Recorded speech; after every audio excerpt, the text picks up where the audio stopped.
Hello everyone. आप सभी का फिर से स्वागत है। यह घटना चक्र पॉलिटी का डिस्कशन है और आज का सेशन क्वेश्चन नंबर 54 से स्टार्ट करेंगे।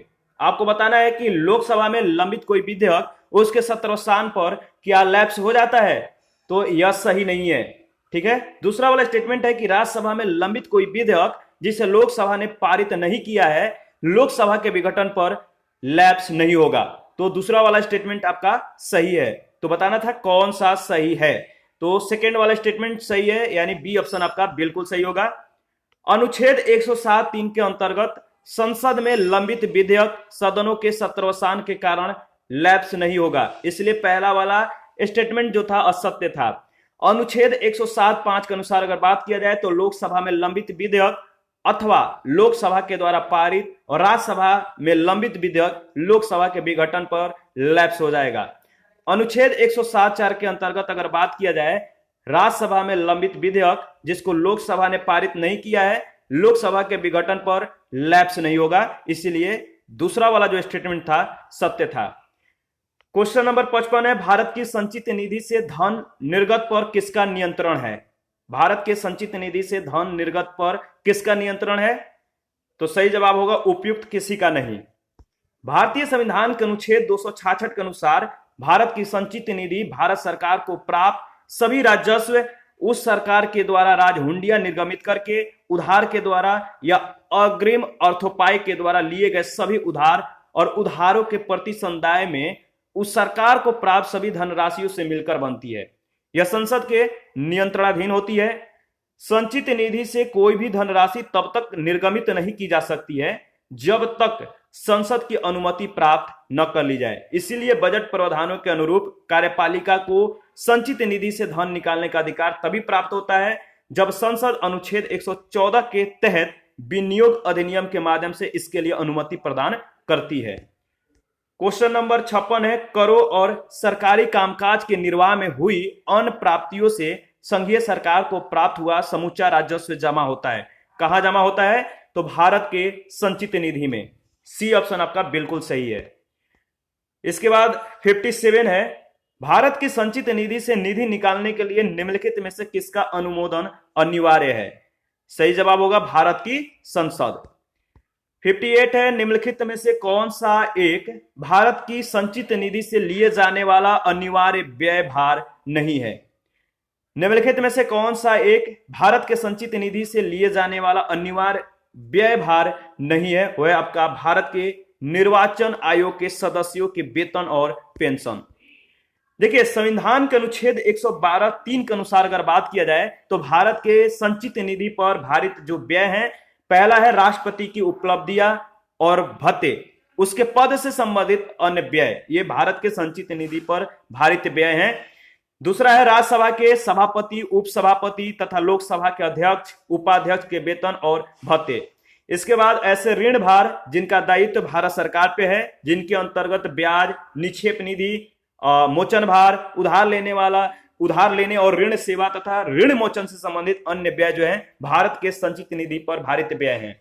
इसके बाद उच्चतम न्यायालय के न्यायाधीश को या उनके संबंध में संदेह वेतन, भत्ते और पेंशन, फेडरल न्यायालय के न्यायाधीशों को या उनके संबंध में संदेह पेंशन, उच्च न्यायालय के न्यायाधीश को या उनके संबंध में दी जाने वाली पेंशन, जो भारत के राज्य क्षेत्र के अंतर्गत किसी क्षेत्र के संबंध में अधिकारिता का प्रयोग करता है, या जो भारत डोमिनियन के राज्यपाल वाले प्रांत के अंतर्गत किसी क्षेत्र के संबंध में इस संविधान के प्रारंभ से पहले किसी भी समय अधिकारिता का प्रयोग करता था।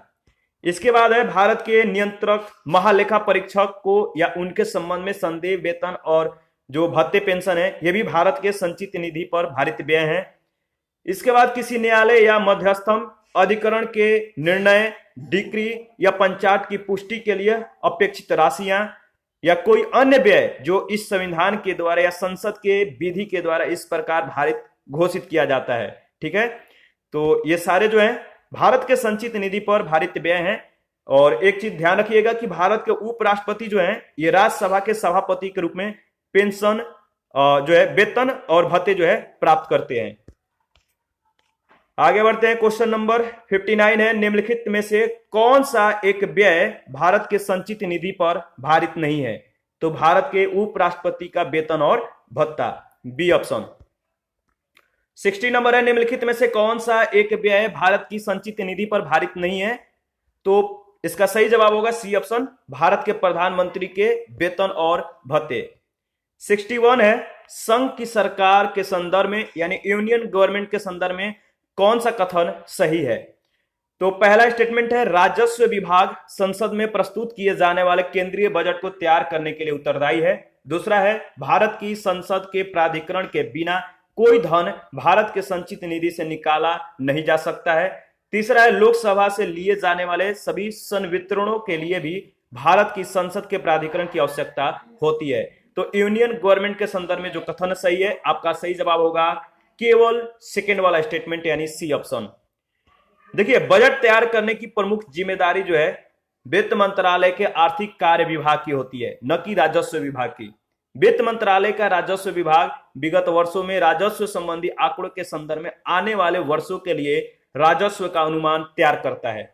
भारतीय संविधान के अनुच्छेद 266(1) में संचित निधि का प्रावधान है, संसद की अनुमति के बिना संचित निधि से कोई धन नहीं निकाला जा सकता है। अनुच्छेद 266(2) में लोक लेखा का जो है प्रावधान किया गया है और इसमें संचित निधि में जमा के अतिरिक्त अन्य लोक धनराशियां जो है जमा की जाती हैं। लोक लेखा से धनराशियां निकालने के लिए संसद की अनुमति आवश्यक नहीं है और इस निधि का नियंत्रण जो है कार्यपालिका के पास होता है। आगे बढ़ते हैं। 62 है, निम्नलिखित में से कौन एक संघीय बजट की तैयारी और उससे संसद में पेश करने के लिए उत्तरदायी है? तो कौन जो है एक संघीय बजट की तैयारी और उसे संसद में पेश करने के लिए उत्तरदायी है? सही जवाब होगा आर्थिक कार्य विभाग। देखिए, संघीय वित्त मंत्रालय का आर्थिक कार्य जो विभाग है, जो डिपार्टमेंट ऑफ इकोनॉमिक अफेयर्स है, यह संघीय बजट की तैयारी और उसे संसद में पेश करने के लिए उत्तरदायी है। क्वेश्चन नंबर 63 है, आकस्मिकता निधि को राष्ट्रपति कैसे व्यय कर सकते हैं? आकस्मिकता निधि को राष्ट्रपति कैसे व्यय कर सकते हैं? तो संसदीय स्वीकृति से पूर्व। भारतीय संविधान का अनुच्छेद 267(1) के तहत अगर बात किया जाए तो एक आकस्मिकता निधि की स्थापना का प्रावधान करता है। यह राष्ट्रपति के नियंत्रणाधीन होती है। इसका गठन किसी अत्यावश्यक आकस्मिक प्रकृति के व्ययों के लिए किया जाता है। ऐसे आकस्मिक व्यय का अनुच्छेद 115 या अनुच्छेद 116 के अधीन संसदीय विधि के द्वारा प्राधिकृत किए जाने के लंबित रहने तक इस निधि में ऐसे व्यय की पूर्ति के लिए अग्रिम धन देने के लिए यह निधि जो है राष्ट्रपति के व्ययनाधीन है। ठीक है, ध्यान रखिएगा। 64 नंबर है, संविधान के किस अनुच्छेद के अंतर्गत धन विधेयक को परिभाषित किया गया है? तो किस अनुच्छेद के अंतर्गत धन विधेयक को परिभाषित किया गया है? सही जवाब होगा अनुच्छेद 110। अनुच्छेद 109 में धन विधेयक के संबंध में विशेष प्रक्रिया दिया गया है। अनुच्छेद 110 में धन विधेयक की परिभाषा है और अनुच्छेद 111 में विधेयकों पर अनुमति। 65 नंबर क्वेश्चन है, धन विधेयक भारत के संविधान के किस अनुच्छेद में परिभाषित किया गया है? तो धन विधेयक भारत के संविधान के किस अनुच्छेद में परिभाषित है? आपको मालूम है, सही जवाब होगा अनुच्छेद 110। देखिए, 66 थोड़ा सा क्वेश्चन जो है इसमें ब्लैक हो गया है, सही से जो है मतलब कि स्कैन नहीं हो पाया है, तो इसको छोड़ देते हैं और इसके बारे में हम लोग डिस्कस कर लेते हैं। ठीक है, यह किसी के द्वारा बनाया गया पीडीएफ है तो उन्होंने जो है सही से स्कैन नहीं किया है। ठीक है, तो कोई बात नहीं, हम लोग जो है इसके बारे में डिस्कस कर लेते हैं। देखिए, अनुच्छेद जो 110 है इसके अनुसार उस विधेयक को धन विधेयक माना जाएगा जिसमें निम्न में से कोई भी अथवा सभी उपबंध सम्मिलित होगा। क्या क्या? किसी कर का अधिरोपण, उत्साधन, परिहार, परिवर्तन या विनियमन। ख है, भारत सरकार के द्वारा धन उधार लेने या कोई प्रत्याभूति देने का विनियमन अथवा भारत सरकार के द्वारा अपने ऊपर ली गई या ली जाने वाली किन्हीं वित्तीय बाध्यताओं से संबंधित विधि का जो है संशोधन। इसके बाद है भारत की संचित निधि या आकस्मिकता निधि की अभिरक्षा और ऐसे किसी निधि में धन जमा करना या उसमें से धन निकालना। भारत के संचित निधि में से धन का विनियोग या किसी व्यय को भारत के संचित निधि पर भारित व्यय घोषित करना या ऐसे किसी व्यय की रकम को बढ़ाना या भारत के संचित निधि या भारत के लोक लेखा से धन प्राप्त करना या ऐसे धन की अभिरक्षा या उसका निर्गमन अथवा संघ या राज्य के लेखाओं के संपरीक्षा। 6 है उपखंड क से उपखंड च में विनिर्दिष्ट किसी विषय का अनुषंगिक कोई विषय। ध्यान दीजिएगा कि प्रश्न के हिंदी अनुवाद में वित्त विधेयक दिया गया है, जबकि अंग्रेजी वर्जन में मनी बिल दिया गया है, जिसका अर्थ धन विधेयक है। अंग्रेजी वर्जन के आधार पे इस प्रश्न का व्याख्या जो है की गई है, ध्यान रखिएगा। 67 है भारतीय संविधान के अनुच्छेद 110 के अनुसार धन विधेयक की परिभाषा में क्या सम्मिलित है? तो इसका सही जवाब होगा ई ऑप्शन। ठीक है, इसके बारे में फिर से हम लोग जो है डिस्कस कर लेते हैं। देखिए, संविधान के अनुच्छेद 110 के उपबंधों के तहत टैक्स लगाना, समाप्त करना या उसके विनियमन में प्रत्यावर्तन, धन की उधारी का विनियमन, भारत के संचित निधि के धन को विनियोग करना या किसी व्यय को भारत के संचित निधि पर भारित व्यय घोषित करना, इन सभी को धन विधेयक के परिभाषा में शामिल किया गया है। ध्यान रखिएगा, 110 के उपबंध के तहत टैक्स लगाना, समाप्त करना, उसके विनियमन में प्रत्यावर्तन, धन की उधारी का विनियमन करना, भारत के संचित निधि के धन को विनियोग करना या किसी व्यय को भारत के संचित निधि पर भारित व्यय घोषित करना, ये सभी जो है धन विधेयक के परिभाषा के अंतर्गत शामिल है। 68 है निम्नलिखित में से कौन सा विषय जो है धन विधेयक के उपबंध में सम्मिलित नहीं किया गया है? बताइए। इसमें पहला है कर से संबंधित उपबंध, दूसरा है ऋण लेने से संबंधित उपबंध, और इसमें जो सी है संचित निधि तथा आकस्मिकता निधि की अभिरक्षा से संबंधित उपबंध, और डी है जुर्माना या अर्थदंड से संबंधित उपबंध। तो डी ऑप्शन आपका बिल्कुल सही होगा। अनुच्छेद जो 110 है संविधान के आर्टिकल 110, इसमें धन विधेयक के परिभाषा के तहत कर से संबंधित उपबंध, उधार लेने से संबंधित उपबंध, संचित निधि, आकस्मिकता निधि की अभिरक्षा से संबंधित उपबंध तो शामिल हैं, परंतु जुर्माना या अर्थदंड से संबंधित उपबंध इसमें शामिल नहीं है। अनुच्छेद 110 के खंड 2 के अनुसार अगर बात किया जाए तो कोई विधेयक केवल इस कारण धन विधेयक नहीं समझा जाएगा कि वह जुर्माना या अन्य अर्थदंडों के अधिरोपण का उपबंध करता है। 69 नंबर है निम्नलिखित में से सही क्या नहीं है? तो यहां पे कुछ स्टेटमेंट है, आपको बताना है कि जो सही नहीं है वो कौन कौन सा है। पहला है प्रत्येक धन विधेयक एक वित्त विधेयक होता है। कि बताइए क्या यह सही है? प्रत्येक धन विधेयक एक वित्त विधेयक होता है। दूसरा, प्रत्येक विधेयक एक धन विधेयक नहीं होता है। तीसरा कह रहा है कि वित्त विधेयक केवल लोकसभा में प्रस्तावित किया जा सकता है। चौथा है वित्त विधेयक पर राष्ट्रपति के पूर्व हस्ताक्षर होते हैं। पांचवा है राज्यसभा वित्त विधेयक को 14 दिनों तक रोक कर रख सकती है। और छठा जो है राष्ट्रपति वित्त विधेयक पर जो है हस्ताक्षर करने से इनकार नहीं कर सकते हैं। और इसमें जो 7वां है राज्यसभा वित्त विधेयक को संशोधित कर सकती है। और 8वां जो है गतिरोध की स्थिति में वित्त विधेयक पर संयुक्त अधिवेशन बुलाया जाता है। इसमें बताइए कौन सा स्टेटमेंट सही है? तो इसमें जो सही जवाब होगा देख लिया जाए क्या पूछ रहा है। अच्छा, क्या मतलब सही नहीं है, सॉरी, जो स्टेटमेंट गलत है वो इसमें बी ऑप्शन होगा, यानी 5वां और 6ठा जो स्टेटमेंट है बिल्कुल गलत है। 5वां में कि राज्यसभा वित्त विधेयक को जो है 14 दिनों तक रोक कर रख सकती है। और छठा है कि राष्ट्रपति जो है वित्त विधेयक को हस्ताक्षर करने से इनकार नहीं कर सकते हैं। तो 5वां 6वां जो है इसमें से सही नहीं है। देखिए, इसके बारे में हम लोग धन विधेयक के बारे में अच्छे से फिर से डिस्कस कर लेते हैं। धन विधेयक का देखिए उल्लेख भारतीय संविधान के अनुच्छेद 110 के 1 में किया गया है। 110 में जो है मतलब कि धन विधेयक का उल्लेख है। प्रत्येक धन विधेयक वित्त विधेयक होता है। ध्यान रखिएगा, प्रत्येक जो धन विधेयक है वित्त विधेयक होता है, किंतु प्रत्येक वित्त विधेयक धन विधेयक नहीं होता है। कोई विधेयक धन विधेयक है या नहीं, इसका विनिश्चय संविधान के अनुच्छेद 110(3) के तहत लोकसभा के अध्यक्ष के द्वारा जो है किया जाता है। यह क्वेश्चन पूछा जाता है कि कौन सा विधेयक धन विधेयक है या नहीं, इसका अंतिम निर्णय कौन करता है? तो लोकसभा का अध्यक्ष, और उसका विनिश्चय अंतिम ही होता है। अनुच्छेद 110 के खंड 1 के उपखंड क से उपखंड च में विनिर्दिष्ट किसी विषय के लिए उपबंध करने वाले वित्त विधेयक और धन विधेयक दोनों को लोकसभा में ही पेश किया जाता है, जिसके लिए राष्ट्रपति के पूर्व अनुमति आवश्यक है। धन विधेयक पर राज्यसभा को मात्र 14 दिन का समय दिया जाता है, परंतु साधारण विधेयक जो धन विधेयक नहीं है इसके लिए राज्यसभा जो है अनिश्चित काल के लिए मतलब कि इसको रोक सकती है। राज्यसभा इसमें संशोधन भी कर सकती है तथा असहमति की अवस्था में दोनों सदनों की संयुक्त बैठक बुलाई जा सकती है। राष्ट्रपति धन विधेयक को पुनर्विचार के लिए नहीं लौटा सकता, परंतु साधारण विधेयक को पुनर्विचार के लिए सदनों को जो है वापस लौटा सकता है। ध्यान रखिएगा। आगे बढ़ते हैं। नेक्स्ट है 70 नंबर, निम्नलिखित में से कौन सा एक धन विधेयक के बारे में सही नहीं है। तो देखिए, धन विधेयक के बारे में हम लोगों ने ऑलरेडी डिस्कस कर लिया है। जो इसमें ए ऑप्शन है, धन विधेयक जो है संसद के दोनों में से किसी भी सदन में प्रस्तावित किया जा सकता है, यह जो है सही नहीं है, क्योंकि धन विधेयक जो है लोकसभा में ही प्रस्तावित किया जा सकता है। आगे बढ़ते हैं 71, यह धन विधेयक है, इसका निर्णय कौन करेगा। देखिए, धन विधेयक का अंतिम निर्णय कौन करता है, यानी धन विधेयक का निर्णय जो करता है कि कौन सा विधेयक धन विधेयक है या नहीं, लोकसभा अध्यक्ष ही इसका जो है निर्णय कर सकता है।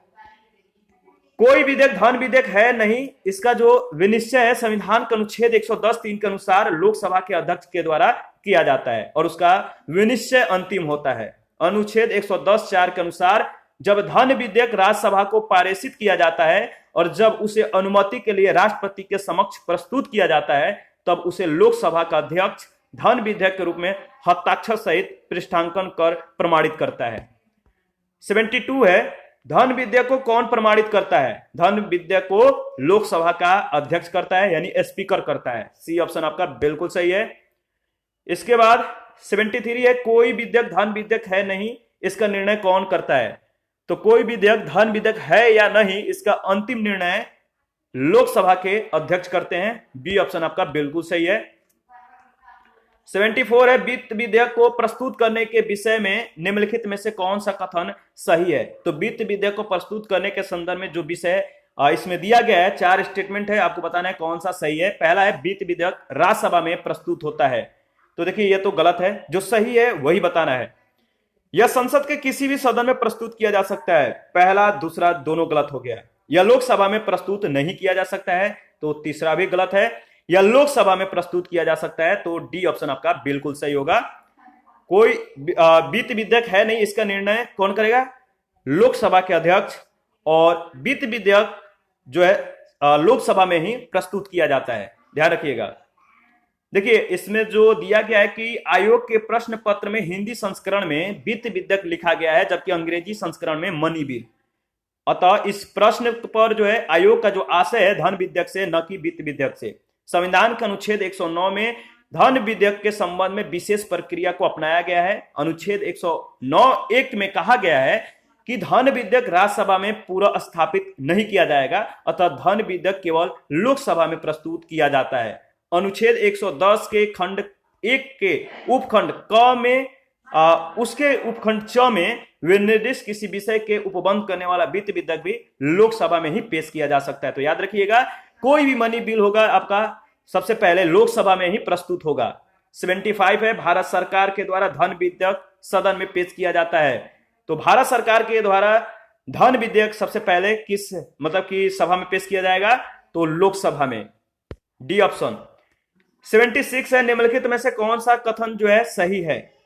इसमें 4 कथन दिए गए, एक कथन सही है। वो कौन सा कथन है, तो धन विधेयक लोकसभा में पूरा स्थापित किया जाता है। तो डी ऑप्शन आपका बिल्कुल सही है।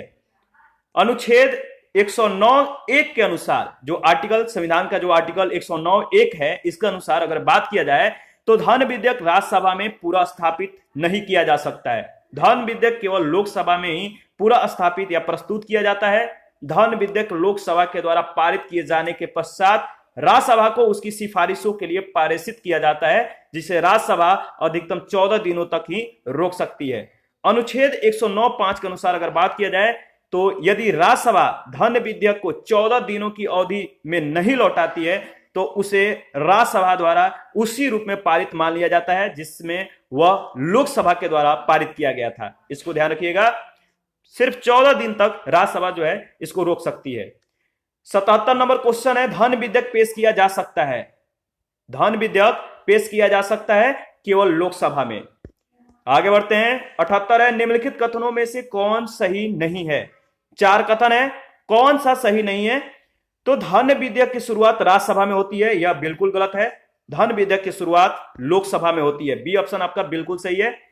और 79 है, निम्नलिखित में से कौन सा कथन सही है? धन विधेयक राज्यसभा में प्रस्तुत होता है, तो यह कथन सही नहीं है। धन विधेयक लोकसभा में प्रस्तुत होता है, यह सही है। ठीक है, तो बी ऑप्शन आपका बिल्कुल सही है। क्वेश्चन नंबर 80 है, धन विधेयक कहां पुनः स्थापित किया जाता है? तो धन विधेयक जो है आपका लोकसभा में प्रस्तुत किया जाता है। 81 है, भारत के संविधान के अंतर्गत एक धन विधेयक को प्रस्तुत किया जाता है। भारत के संविधान के अंतर्गत धन विधेयक को कहां पे प्रस्तुत किया जाता है? तो लोकसभा में। और क्वेश्चन नंबर 82 है, लोकसभा के द्वारा पारित धन विधेयक राज्यसभा द्वारा भी पारित मान लिया जाएगा यदि राज्यसभा के द्वारा उस पर कोई कार्यवाही नहीं की जाती है। कितने दिनों के बाद, मतलब कितने दिनों तक?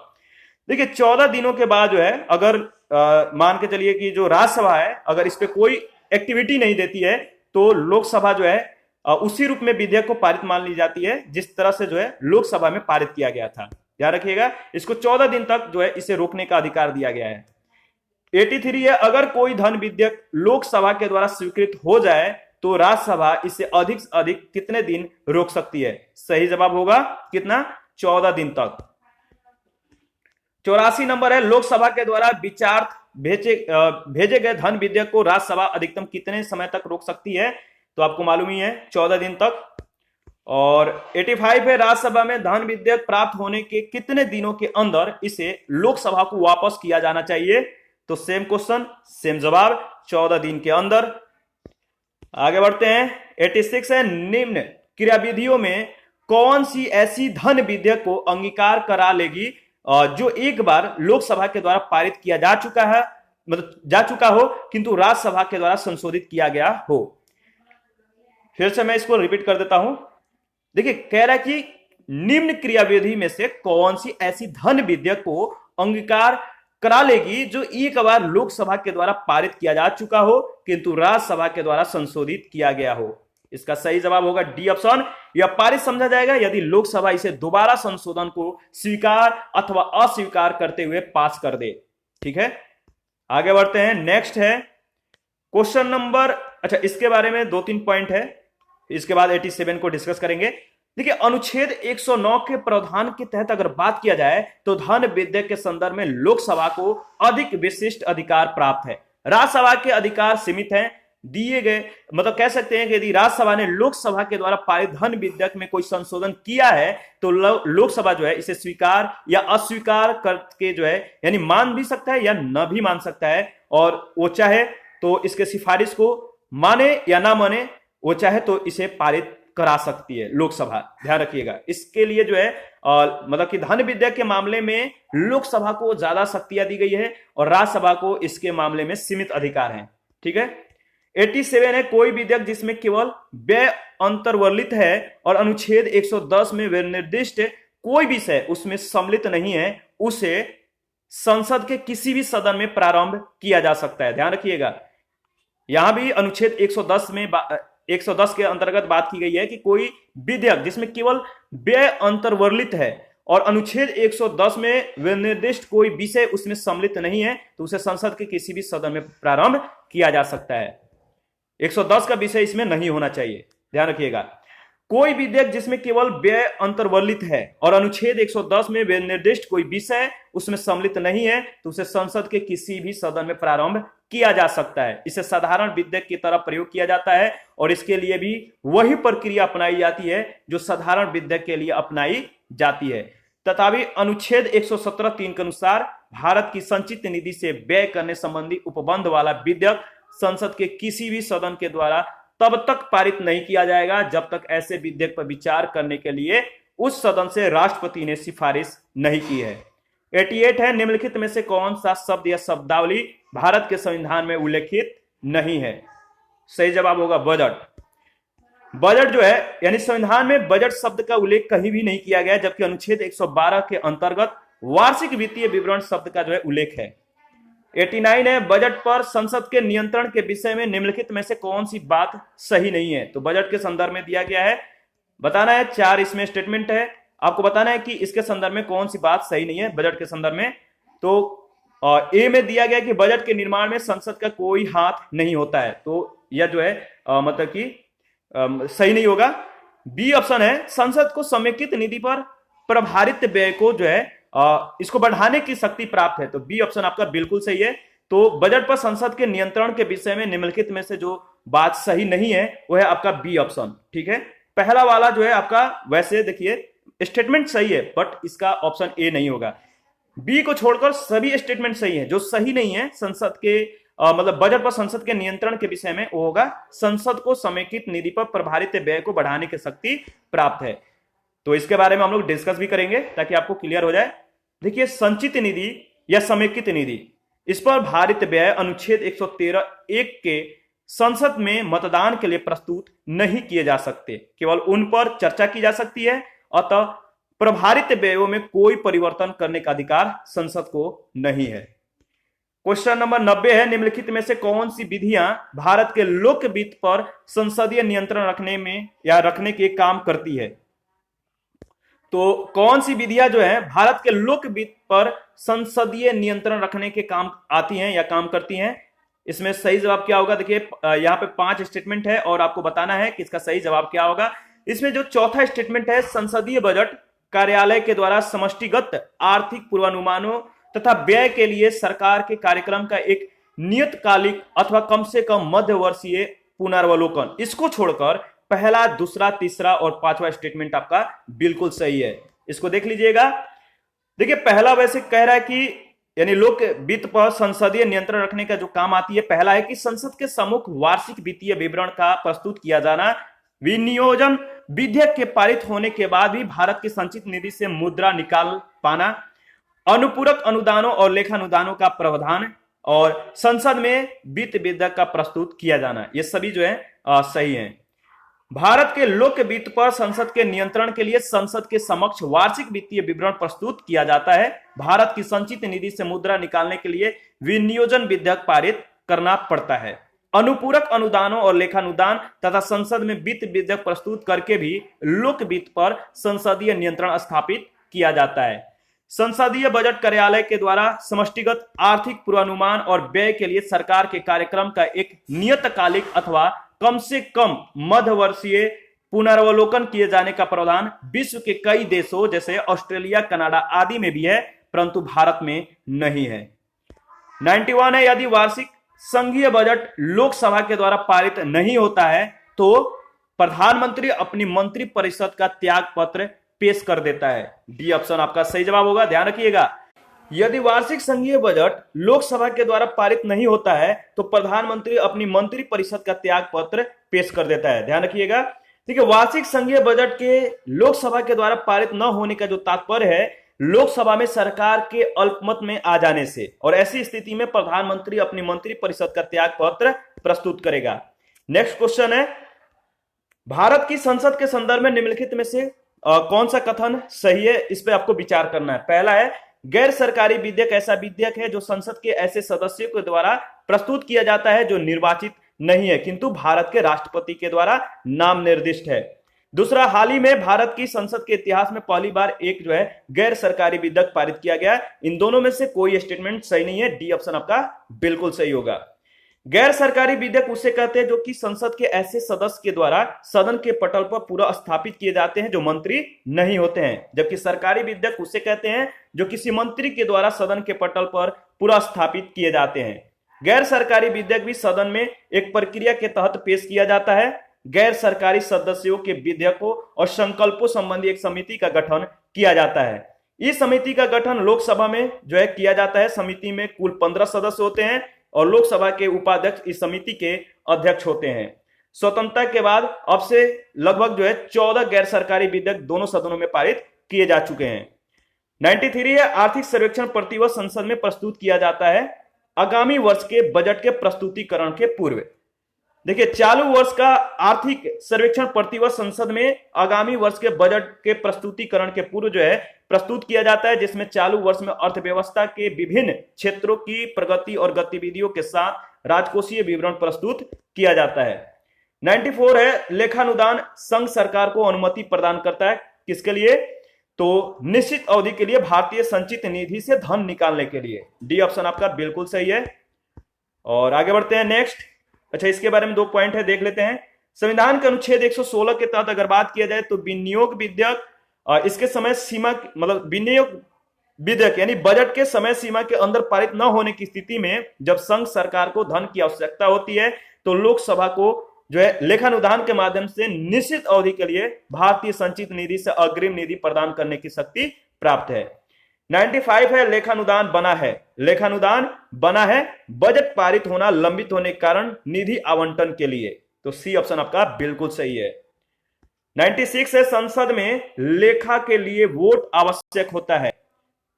संसद में लेखा के लिए वोट आवश्यक होता है, बताइए इसका सही जवाब क्या होगा। इसका सही जवाब है सी ऑप्शन, जब सामान्य बजट के समय सीमा के अंदर पारित होने की आशा नहीं होती है। तो लेखा के लिए जो वोट आवश्यक होता है सामान्य बजट के समय सीमा के अंदर यानी समय सीमा के अंदर पारित होने की आशा नहीं होती है। तो इसके बाद 97 है लेखानुमोदन और अंतरिम बजट के बीच क्या अंतर है, इसका अंतर बताना है। इसके बारे में ऑलरेडी हम लोगों ने डिस्कस भी किया है। पहला है अस्थायी सरकार, जो अस्थायी सरकार है लेखानुमोदन के प्रावधान का प्रयोग करती है जबकि कार्यवाहक सरकार अंतरिम बजट के प्रावधान का प्रयोग करती है। दूसरा है लेखानुमोदन सरकार के बजट के व्यय पक्ष मात्र से जो है संबंध होता है जबकि अंतरिम बजट में व्यय तथा आवती दोनों सम्मिलित होते हैं। इसमें बताइए कौन सा सही जवाब है, तो इसमें सेकंड वाला स्टेटमेंट आपका बिल्कुल सही है। और इसके बारे में देख लेते हैं। बजट प्रक्रिया संपन्न होने का अर्थ या कह सकते हैं कि बजट पर संसद में चर्चा और मतदान होने से पूर्व नए वित्त वर्ष का प्रारंभ हो जाने की स्थिति में वित्तीय संसाधनों के लिए संचित निधि से धन निकालने के लिए लेखानुदान संसद में पारित कराया जाता है और यह सरकार के बजट व्यय पक्ष मात्र से संबंध होता है। लेखानुदान अस्थायी और कार्यवाहक दोनों सरकारें प्रस्तुत कर सकती हैं। अंतरिम बजट में व्यय तथा आवती दोनों सम्मिलित होते हैं और यह चुनाव से पूर्व की कार्यवाहक सरकार और चुनाव के बाद की नियमित सरकार दोनों के द्वारा प्रस्तुत किया जा सकता है। फरवरी 2009 में तत्कालीन जो कार्यवाहक वित्त मंत्री थे आम चुनाव की घोषणा तब तक हो चुकी थी।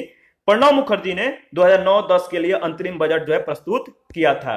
98 है व्यय का अनुमान किस रूप में भारतीय संसद के समक्ष रखा जाता है, तो सही जवाब है अनुदान का अनुरोध। अनुच्छेद 113(2) के अनुसार अगर बात किया जाए तो संचित निधि पर भारित व्ययों के अतिरिक्त अन्य व्ययों के अनुमान लोकसभा के समक्ष अनुदानों की मांगों के रूप में रखे जाएंगे और लोकसभा को शक्ति होगी कि वह किसी मांग को अनुमति दे या अनुमति देने से मना कर दे अथवा किसी मांग को उसमें निर्दिष्ट रकम को कम करके अनुमति दे। 99 है सामान्य वित्तीय विधान में चरण जो है सम्मिलित हैं। इसमें 5 चरण दिया गया है। बजट का प्रस्तुतिकरण, बजट पर चर्चा, विनियोग विधेयक को पारित करना, लेखानुदान और वित्त विधेयक को पारित करना। बताइए इसमें कौन सा चरण जो है सही है, तो इसमें पहला, दूसरा, तीसरा और 5वां चरण सही है। लेखानुदान जो दिया गया है इसमें सही नहीं है। बजट का प्रस्तुतिकरण, बजट पर चर्चा, विनियोग विधेयक को पारित करना, वित्त विधेयक को पारित करना सामान्य वित्तीय विधान के चरण है जबकि लेखानुदान, प्रत्यनुदान, अपवादानुदान जो है 116 अनुच्छेद 116 जो है इसमें शामिल नहीं है इसके तहत। और 100 नंबर क्वेश्चन है संसद में विधान प्रस्ताव की पहल करने से पहले भारत के राष्ट्रपति के पूर्व स्वीकृति आवश्यक है। संसद में विधान प्रस्ताव की पहल करने से पहले भारत के राष्ट्रपति के पूर्व स्वीकृति आवश्यक है। एक नवीन राज्य के गठन से संबंधित विधेयक पर, ऐसे कराधान विधेयक जिनमें राज्यों का हित निहित हो, राज्यों की सीमाओं में फेरबदल करने से संबंधित विधेयक पर और धन विधेयक पर। बताइए इसमें कौन सा सही होगा। देखिए इसमें जो सही है आपका इसमें डी ऑप्शन यानी उपयुक्त सभी। प्रश्नगत सभी विकल्पों में प्रस्तुत विधान प्रस्ताव संसद में प्रस्तुत करने से पूर्व राष्ट्रपति के पूर्व स्वीकृति आवश्यक है। और इसी के साथ आज का सेशन समाप्त करते हैं। नेक्स्ट सेशन में क्वेश्चन नंबर 101 से स्टार्ट करेंगे। आप अपना प्रतिक्रिया जरूर दीजिए। आपके प्रतिक्रियाओं का हमें बेसब्री से इंतजार रहता है। Thank you.